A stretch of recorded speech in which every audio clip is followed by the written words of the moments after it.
পারে। তোমরা নিশ্চয়কে দেখতে পারবে যে বাও পানি ধরে রাখতে পারে। দেখো পানি ধরে রাখতেছে। বাও পানি ধরে, সবাই ধরে হাততালি।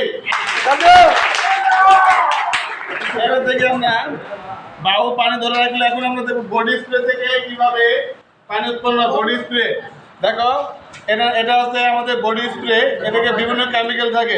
এই কেমিক্যাল থেকে আমাদের বিভিন্ন এই কটন বাটের মধ্যে বাউর মধ্যে আমরা জানি যে বাউর মধ্যে বাতাস ধরে রাখে। এটা বাস্তব প্রমাণ করার জন্য আমরা কটন বাট দিয়ে আমরা প্রমাণ করবো যে আসলে আমরা বাউ বাতাস ধরে রাখে কি না, তার একটা প্রমাণ আমরা এখানে দেখব।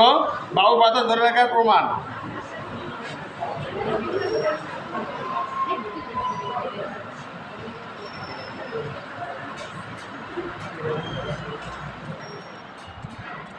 তোমরা দেখতে থাকো বাউ কিভাবে নিচ থেকে বের হচ্ছে। গ্যাস কি বের হচ্ছে দেখতে পাচ্ছ তোমরা?